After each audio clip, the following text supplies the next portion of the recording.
கர்த்தருடைய பரிசுத்த நாமத்திற்கு மகிமை உண்டாகட்டும். ஆண்டவராகிய இயேசு கிறிஸ்துவின் நாமத்தினாலே அன்பு கர்த்தருடைய பிள்ளைகளாகிய தங்கள் அனைவருக்கும் ஸ்வீட் ஊழியத்தின் சார்பாக வாழ்த்துக்களையும் ஸ்தோத்திரங்களையும் தெரிவித்துக் கொள்கின்றேன். சங்கீதங்களின் புத்தகம் 38ஆம் சங்கீதம் 13வது வசனம். சங்கீதம் 38 வசனம் 13.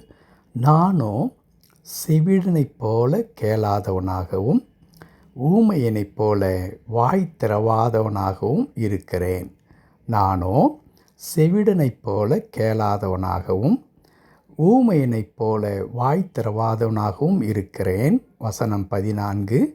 காது கேளாதவனும் தன் வாயில் மறு உத்தரவுகள் இல்லாதவனுமாயிருக்கிற மனுஷனைப் போல் ஆனேன். என் அன்பு கடவுளுடைய பிள்ளைகளை, இங்கே தாவீது சொல்லுகின்ற வார்த்தை மிகவும் வித்தியாசமாக இருக்கிறதை நாம் பார்க்க முடியும். என் வாயிலே வார்த்தை இல்லாதவனைப் போல, ஒரு ஊமையானவனைப் போல, ஒரு செவிடனைப் போல நான் இருக்கிறேன் என்று குறிப்பிடுகின்றார். ஏன் அப்படிப்பட்ட சூழலுக்குள்ளாக தாவீது தள்ளப்பட்டார்? என்ன நடக்கின்றது? அந்த நேரத்தில் ஏன் இவர் இப்படி இருக்க வேண்டும் என்பதற்கு இதே சங்கீதத்தில் முன்பாக இருக்கிறதான ஒரு சில வசனத்தை ஆங்காங்கே நான் வாசித்து காண்பிக்க விரும்புகிறேன். வசனம் 10 முதற் பகுதி இப்படி சொல்லுகிறது: என் உள்ளம் குழம்பி அலைகிறது, என் பெலன் என்னை விட்டு விலகி, என் கண்களின் ஒளி முதலாய் இல்லாமற் போயிற்று. வசனம் 11. என் சிநேகிதரும் என் தோழரும் என் வாதையை கண்டு விலகுகிறார்கள், என் இனத்தாரும் தூரத்திலே நிற்கிறார்கள். வசனம் 12.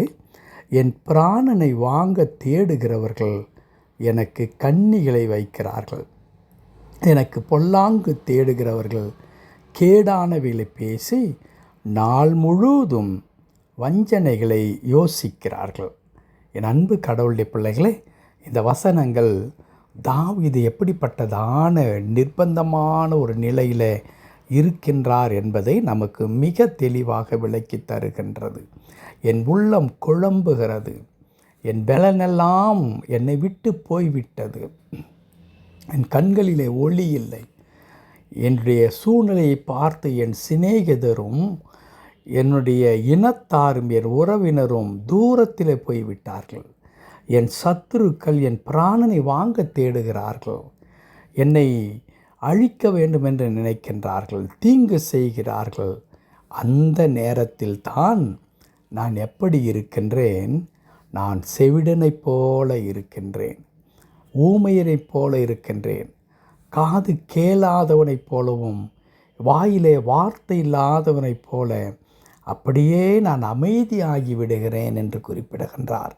என் அன்பு கடவுளுடைய பிள்ளைகளே, இதே சூழ்நிலை ஒருவேளை நமக்கு நேரிடலாம். நம் கண்களுக்கு முன்பதாகவே நம்மை பழித்து பேசுகிற மக்கள், நம்மை நிர்மூலமாக்க நினைக்கின்றவர்கள், நம்மை இல்லாமற் செய்ய வேண்டும் என்று நினைக்கிறவர்கள், நம்மை ஒழித்து விட வேண்டும் என்று நினைக்கிறவர்கள், அல்லது நம்முடைய கண்களுக்கு முன்பதாக சிரித்து சிரித்து பேசி நம்மை குறித்து வசை சொற்களை நமக்கு பின்பதாக பேசுகிறவர்கள், நம்மை குறித்து மிகவும் அபத்தமான காரியங்களை பரப்ப நினைக்கின்றவர்கள் என்று சத்துருக்களாக அநேகர் நம்மை சுற்றி இருந்து கொண்டிருக்கலாம். இவர்களா எனக்கு இப்படி துரோகம் செய்து விட்டார்கள், நான் இவர்களை எவ்வளவாய் நம்பியிருந்தேன் என்று நினைக்கும் அளவிற்கு சற்றேனும் எதிர்பாராத நிலைகளிலே தீங்குக்கு மேல் தீங்கு பிறரிடத்திலே இருந்து, அதுவும் நாம் நேசித்தவரிடத்தில் இருந்து, நமக்கு அன்பானவரிடத்தில் இருந்து, நம்பினவரிடத்திலிருந்து வரக்கூடும். அப்பொழுதெல்லாம் என்ன தோன்றும் என்றால், நான் போய் என் நியாயங்களை என் காரியங்களை பேசி நீ ஏன் இப்படி செய்கிறாய் என்று நான் கேட்டுவிட வேண்டும். அவர்களுக்கு விரோதமாக நான் போய் என் பக்கத்தில் இருக்கிறதான நியாயத்தை நிலைநாட்டி விட வேண்டும் என்பது போல நம்முடைய மனதில் எண்ணங்கள் தோன்றி, ஏன் நீ அமைதியாக இருக்கிறா, போய் கேள் என்று சொல்லுகிற அளவிற்கு, அல்லது சண்டையிடு என்று சொல்லுகிற அளவிற்கு அவர்கள் இப்படி உனக்கு செய்திருக்கும் பொழுது நீ 2 மடங்காய் நீ செய்ய வேண்டாமா என்று சொல்லுகிற அளவிற்கு நம்முடைய உள்ளத்தில் எண்ணங்கள் ஏற்படலாம். நம்மை அப்படி உந்தி தள்ளுகின்ற ஒரு நிலைமையை உணரலாம். ஆனால் கடவுளுடைய பிள்ளையாகிய தாவீது சொல்லுகிறார், இல்லை இல்லை, நான் அப்படி செய்யவில்லை. என்னுடைய நியாயத்தை போய் சொல்ல வேண்டும் என்று முற்படவில்லை. நீங்கள் ஏன் இப்படி செய்கிறீர்கள்? எனக்கு செய்யலாமா இப்படியெல்லாம்?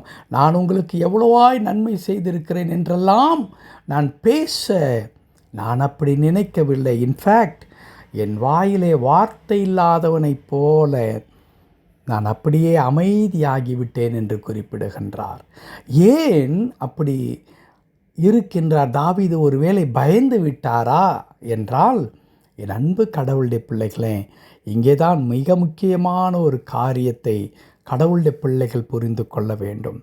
பல நேரங்களிலே சத்துருவானவர் நமக்கு விரோதமாக சூழ்நிலைகளையெல்லாம் மாற்றி நம்மை அப்படியே நிர்மூலமாக்க நினைக்கும் பொழுது நாம் நம்முடைய மாமிசத்தில் செயல்படவே கூடாது. இயேசுவானவர் 40 நாள் உபவாசித்த பிறகு பிசாசானவர் அவரை சோதிக்கும்படி வந்து, அங்கே இந்த கல்லை நீ அப்பமாக்கு, ஏனென்றால் நீ பசித்திருக்கிறாய் அல்லவா என்று சொல்லும் பொழுது இயேசு கிறிஸ்துவானவர், ஆம், என்னால் முடியாதா? நான் எதை கேட்டாலும் என் பிதாவானவர் எனக்கு தருவார். ஆகவே இதோ பார், உன் கண்களுக்கு முன்பாதாக இந்த கற்களை நான் அப்பமாக்குகிறேன் என்று சொல்லி, ஓ கற்களே, நீங்கள் இப்பொழுதே அப்பமாகுங்கள் என்று அவர் சொல்லவே இல்லை. ஒருவேளை அப்படி சொல்லியிருந்தால் நிச்சயமாக அந்த கற்கள் அப்பமாகத்தான் மாறியிருக்கும். ஏனென்றால் இயேசுவின் வார்த்தையிலே, நாவிலே அவ்வளவு வல்லமை இருந்தது. ஆனால் பிசாசுவிற்கு அவர் அடிபணிய, பிசாசுவை ஜெயித்துவிட்ட ஒரு பிசாசாக மாற்றிவிட கடவுள் விரும்பவில்லை. ஆகவே அவர் என்ன செய்தார்? கர்த்தருடைய வார்த்தைகளை கொண்டு பிசாசை ஜெயித்தார். அன்பு கடவுளுடைய பிள்ளைகளே, இங்கேயும் தாவீது, என் மாமிசத்தில் இருந்து இந்த சிச்சுவேஷனை நான் ஹேண்டில் பண்ண மாட்டேன், நான் என் சரீர பிரகாரம் மனதில் தோன்றுகிறதான இப்படிப்பட்டதான என்ற உணர்வுகளின் மூலம் நான் இந்த காரியத்தை செயல்படுத்த மாட்டேன். மாறாக வசனம் 15 மிக அற்புதமாய் சொல்லுகிறார், கர்த்தாவே உமக்கு காத்திருக்கிறேன், என் தேவனாகிய ஆண்டவரே நீர் மறு உத்தரவு கொடுப்பீர். கர்த்தருடைய பரிசுத்த நாமத்திற்கு மகிமை உண்டாகட்டும். பல நேரங்களிலே பிசாசானவன் நமக்கு அன்பானவர்களை நமக்கு விரோதமாக எழுப்பி செயல்பட வைக்கும் பொழுது நாம் வரிந்து கட்டி கொண்டு போய் நம்முடைய நீதியை நிலைநாட்ட பிரயாசம் எடுக்க வேண்டிய அவசியம் இல்லை.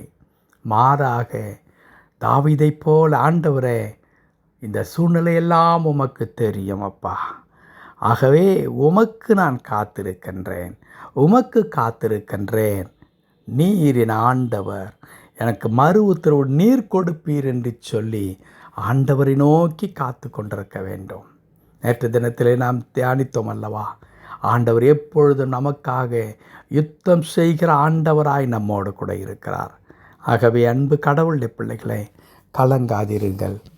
ஒருவேளை இன்றைக்கு நீங்கள் ஊமையனைப் போல இருந்தால் கூட கர்த்தர் நமக்காக யுத்தம் பண்ணி நியாயத்தை அவர் வெளிப்படுத்தும் பொழுது பிசாசு வெட்கப்பட்டு ஓடிப்போவான், சத்துருக்கள் பொருளாவார்கள். ஜெபிக்கலாமா? கிருபை நிறைந்த நல்ல ஆண்டவரே, அநேக நேரங்களிலே இப்படித்தான் நாங்கள் சத்துருக்களால் சூழப்பட்டு வசை சொற்களும் ஆண்டவரே எங்களுக்கு விரோதமான காரியங்களும் செயல்படுகிறது. ஆண்டவரே, அந்நேரத்திலெல்லாம் நாங்கள் மாமிசத்தில் செயல்பட முயற்சிக்கும் பொழுது ஆண்டவரே, தாவீது மிக அழகாக எங்களுக்கு சொல்லி தருகிறார், அப்படி அல்ல, கர்த்தருக்கு காத்திருக்கிறேன் என்று சொல்லி அந்த கிருபை எங்களுக்கு தாரும் ஐயா.